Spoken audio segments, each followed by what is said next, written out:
great intensity. Particularly, I thought Trae and DJ, from a leadership standpoint, really the beginning of the third quarter, I thought was a crucial time for us when we came out of timeout. And those two guys, over the course of the game, I think, not just with the other guys in the team, but with one another, connecting and pushing each other. Our bench was really good. We've been getting contributions from a lot of different guys, and I think that a lot of that had to do with our fans, and being at home, and kind of losing yourself in the game. And everything's easier when you're in the moment like that, and you're not thinking, and any nerves drop away. And I thought we, as a group, we just really threw ourselves into the game. I know the words that you said yesterday at practice were precise and forceful that you wanted to see from your team. Like, how do you feel like that helped you kind of take advantage of the mismatches, especially in the second half? We were more precise with I thought we were more forceful than we were precise, but our spacing was better in a lot of those situations, and we were willing to get off the ball and really make a higher percentage play than we were the other night. And sometimes that means the guy with the ball too, but we read the situations better, I think, as much as anything, and we're a little more patient, and we're able to make the right play because we made the right read.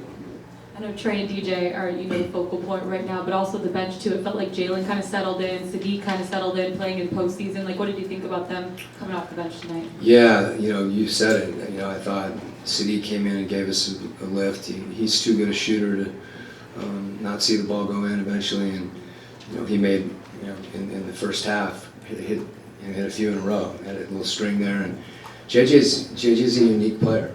And there's a lot of things that he can do. He made the one jump shot, his first shot, and saw the ball go in. But I don't think, for him, I don't want him to tie his identity to making a shot. He's a guy that can make plays, and I thought he did that as well. So, again, gave us a lift. Those guys, they've been doing that. And as I said, I think, kind of just throwing yourself into it and hanging in there, and we got to keep grinding because next one's going to be even harder. Quin, I know you mentioned Onyeka, but also Clint, and just your big's impact in the paint and that presence in the paint. What did you like about Clint's impact as well? Yeah, Clint's a pro, and he's a really selfless player. There's a lot of times, the things that those two guys do, and we'll say, in this case, speaking of Clint, that they impact the game in ways that doesn't always show up on this. And they're selfless with one another. They root for each other. And it gives us two guys that are different, but both impactful in their own way. And to me, I think they're both fun to play with because they care. And like I said, they're selfless players. Quin, there's obviously been a lot of focus on Trae the last few days.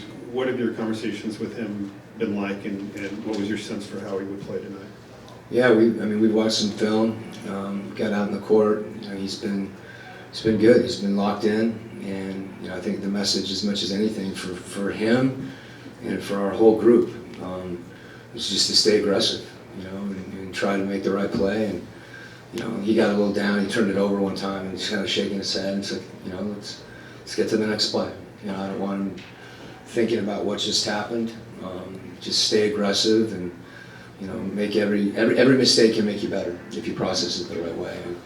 And I thought you could tell he found a rhythm tonight, and it was good to see that because he's been working on it. He's been watching and trying to figure out how he can attack somebody, and it's the same thing. I think our whole group has been in that same situation.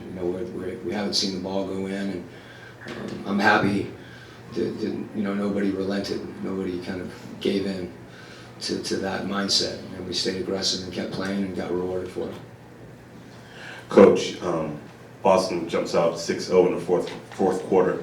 They're not going to go away easily. What's the message to the team, just the fourth quarter, to trying to compose them?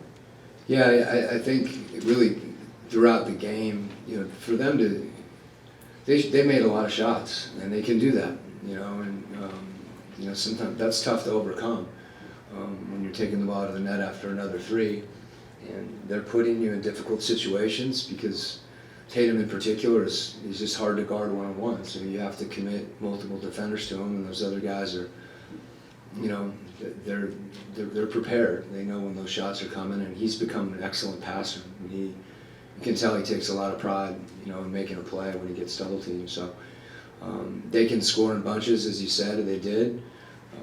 And I think it just goes back to like, let's get the next stop, you know, because that's crucial for us. You know, if we can get a stop and really try to run off our defense, you know, I think we're just better in space.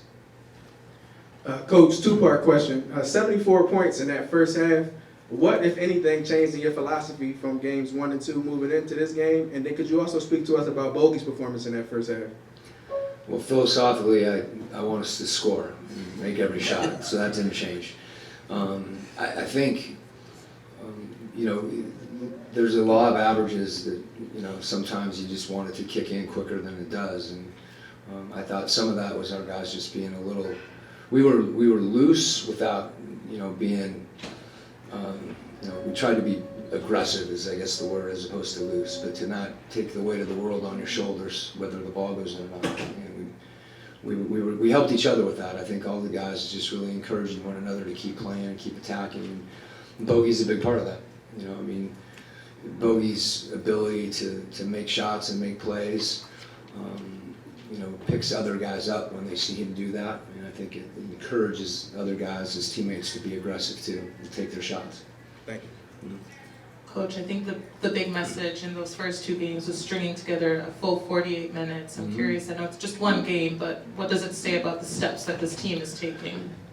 Yeah, you know, I mentioned in the beginning of the third quarter, I think the key thing is when those stretches when you're not playing as well, or maybe you're playing pretty well, but they're playing better. Then you can weather some of those storms, you know, and not beat yourselves. And that's part of the connection and the communication that really every good team has that gets you through those rocky periods. So they're going to come. It's really just a question of how you deal with them, and as mentally as much as tactically.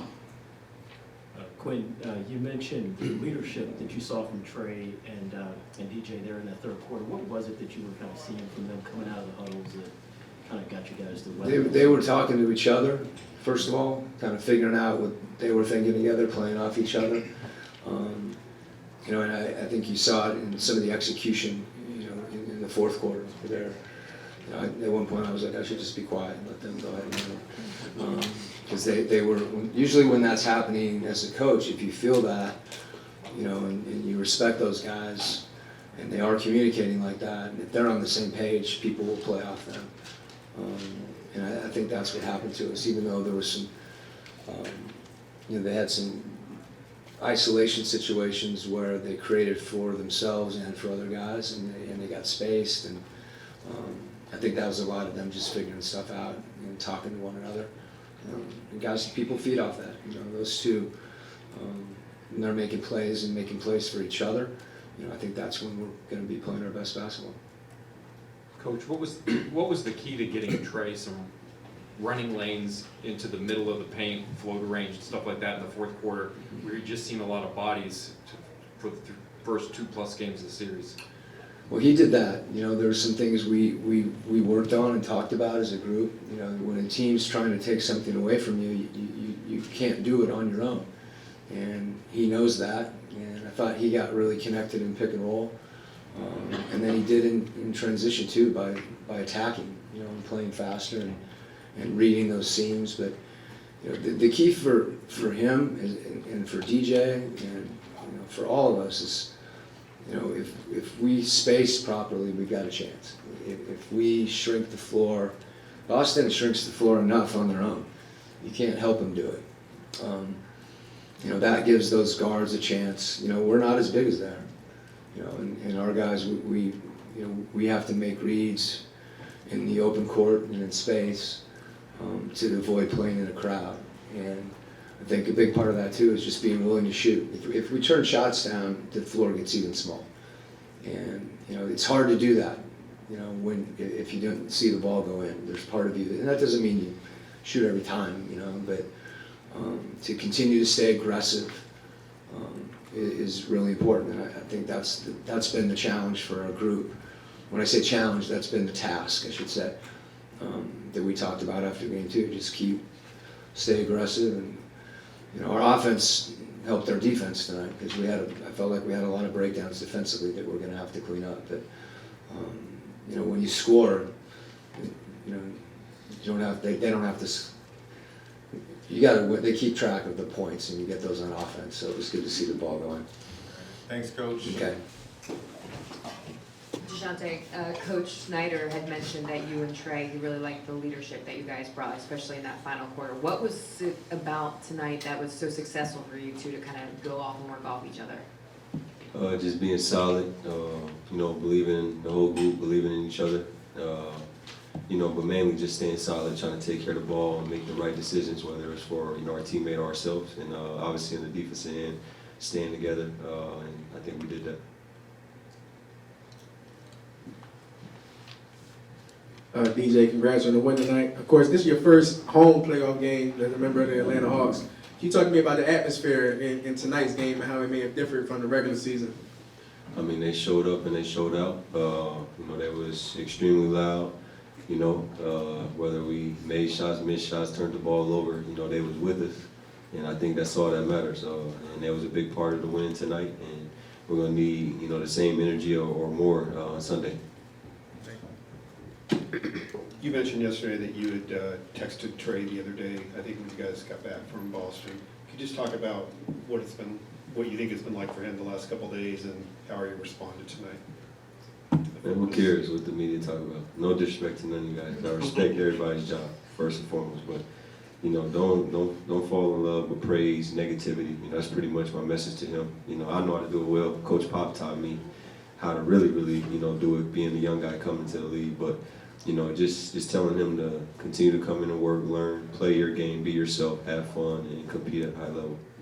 Yeah, no disrespect, Dagan. And as a follow-up, everybody knew it was going to be a process with you two kind of learning each other this year in the backcourt. Would you agree that this was one of the better games you guys have played together this year? Absolutely. That's the thing about it. I don't want to talk about Boston too much, but I look at Jason and Jalen a lot.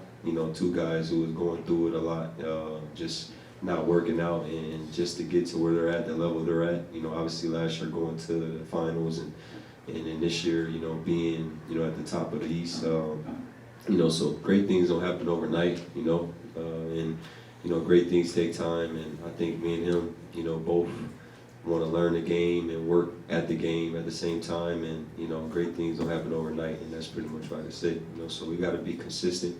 I know it's a small window right now because it's the playoffs and it's not an 82-game season, so we got to just continue to be solid and want the best for each other.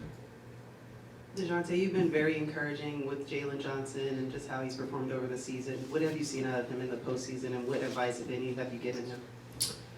Even with him, just stay confident. They give you the shot, shoot the shot. I watch him take threes each and every day in practice. And like I said before, early in the season when I first got here, I'm big on me working. So I'm not just telling guys what I see or what to do, and I'm not doing it. And I see him working each and every day, and just want him to be confident, play his game. Rebounds and playing defense. All the little things, but they give you shots, take them, because you work at them. So he's going to be great. This is great for him. This is great for all of us, but mainly him, because his potential is out the roof. DJ, a quick question. You talked about over here. You talked about having fun and the idea of enjoying the game. How important is that to offset the pressure that you could feel in the playoffs? When you're competing at a high level, you kind of forget that you do gotta have fun at it. You gotta show emotions. You gotta whatever you're doing, whatever it is. And obviously we play basketball, so you want to have fun, but at the same time compete at a high level. So I think if you compete, number one, but also have fun, then you get great results. DJ, you guys scored 74 points in the first half in this game. That was tied the most that you guys have scored all season. From your perspective, in the first half, rather.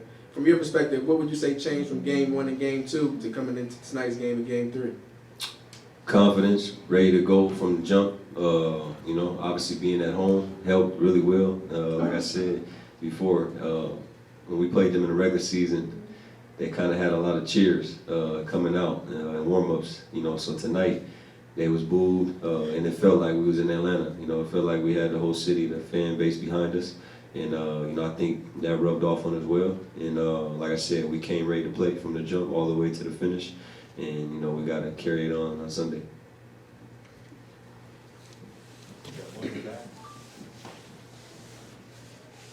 Speaking of confidence, what makes you confident that you can repeat this performance on Sunday and even up the series against the Celtics? Just staying confident, you know. We work hard, you know, we're learning a lot. Coach is throwing a lot at us. You know, but it's our job, you know, we're professionals. And like I said, just stay confident. One game at a time, we ain't do nothing, you know, and that's kind of the message that I was preaching in the locker room. Once I got in there, you know, it's great to get a win in the playoffs. But at the same time, we haven't done nothing, you know. We got a long way to go. You know, we believe in ourselves, and I think that's all that matters. Fourth quarter, just how, as a backcourt unit, were you guys able to close this game out? I mean, we just took. I mean, it's supposed to be a guard. It's supposed to be able to control the games, and I mean, we consider ourselves two pretty good guards, and we got to be able to control the games, and we have leads, and especially at home, just try to get a shot every possession and get the right one. So I think we did a good job tonight. We got to do it again Sunday. I know Quinn was just talking about how much he liked your spacing as a team tonight and how that kind of helped you guys take advantage of mismatches. Just what did you see from the communication factor, keeping your spacing and being able to close it out as a team too? Yeah, we did a great job of spacing the floor and giving each other space and rooms and gaps. And I mean, that's what they do. That's why they're really good. They got a lot of guys who can play, but those two guys, Jalen and Jason, I mean, they're the two heads of the snake, and they gotta, have space to attack, and they do a great job. And we're trying to do the same thing. And I think we did a really good job of not spacing, and me and DJ did a good job of when we were getting to the lane, getting to gaps, and we still finding guys for shots too. So we did a little bit of both tonight. It was good. Trae, they were extremely They were extremely hot in the first half from three.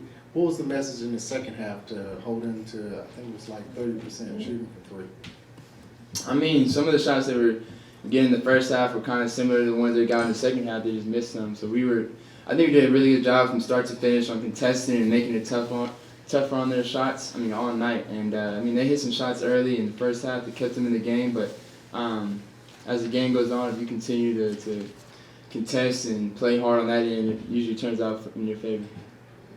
Trae, Coach talked about you and DJ and your leadership in that fourth quarter.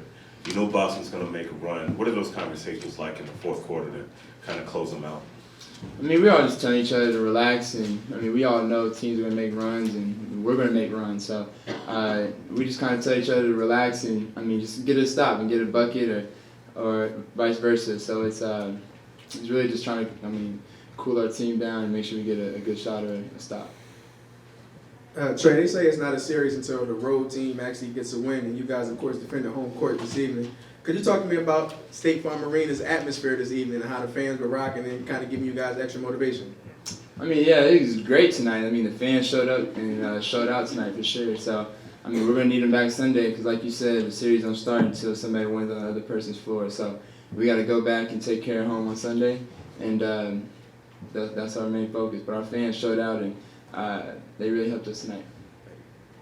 Trae, I think most people figured it would take a while for you and DJ to sort of figure each other out this season, each other's moves, and anticipate things. Could you just sort of talk about that process, and was tonight as good as you think you guys have felt together?